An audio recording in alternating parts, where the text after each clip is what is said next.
Welcome to the Silver Reports Weekly Wrap-Up, where we take a look at a few of the biggest stories that impacted the financial markets over the past week. On Monday, the Dow closed down 617 points. The markets got rattled after China retaliated and increased tariffs on $60 billion worth of U.S. products. Investor worries over U.S.-China trade relations aren't going away anytime soon. In other news, Apple lost a Supreme Court hearing to end an antitrust case against what consumers perceive as an App Store monopoly. Apple stock dropped over 5% on the news. On Tuesday, the Dow bounced back with a 207-point gain. Although the trade issues continued, investors went value shopping, picking up stocks that were oversold on Monday. In earnings news, we got Aurora Cannabis and Tilray's earnings. Aurora lost 160 million Canadian dollars or 16 Canadian cents per share. The good news for Aurora is the company's revenue grew to 75 million Canadian dollars from 16 million Canadian dollars a year ago. Tilray missed EPS estimates by a penny, or a Canadian penny, but the company did beat revenue estimates by $2.5 million. On Wednesday, the Dow closed up 115 points in spite of trade war worries. Investors continued to find deals in the market after Monday's massive sell-off. In other news that moved the markets, Tim Hortons announced that it will carry Beyond Meat sausages at its locations. The stock jumped 9% on the news. In earnings news, Alibaba showed that it was able to brush off trade war issues by beating EPS estimates by 33 cents and revenue estimates by $600 million. Cisco beat EPS estimates by a penny and revenue estimates by $70 million, and Macy's beat EPS estimates by 10 cents but missed on revenue by $20 million. On Thursday, the bulls continued buying bargain price stocks.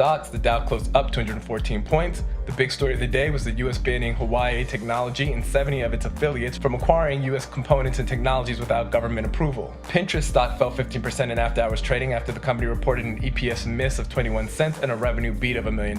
Despite a 53% year-over-year revenue increase, investors sold the stock over concerns of the 2019 financial outlook for the company. Applied Material reported an EPS beat of 4 cents and a revenue beat of $60 million. Nvidia beat EPS estimates by 7 cents and revenue estimates by $20 million. Walmart reported an EPS beat of 11 cents but missed on revenue by $260 million. iQIYI, the Chinese Netflix, beat EPS estimates by 17 cents and grew revenue by 29% versus last year. Baidu missed EPS estimates by 16 cents, but revenue of $3.5 billion was in line with analyst estimates for the quarter. On Friday, the Dow closed down 98 points. The markets were positive, but sold off in the late part of the trading day after news that the U.S.-China trade talks have stalled. Speaking of China, Luckin Coffee, the Chinese coffee chain, went public today at $17 per share. The stock was up 19% on the day. In other news, Citron Research said its sights on Beyond Meat, saying the stock surge in Beyond Meat was beyond stupid. This will be interesting. And in earnings news, Deere's missed EPS estimates by 11 cents but beat revenue estimates by $80 million. Overall, the three major markets were down on the week. It was hard to recover from Monday's 600-point sell-off.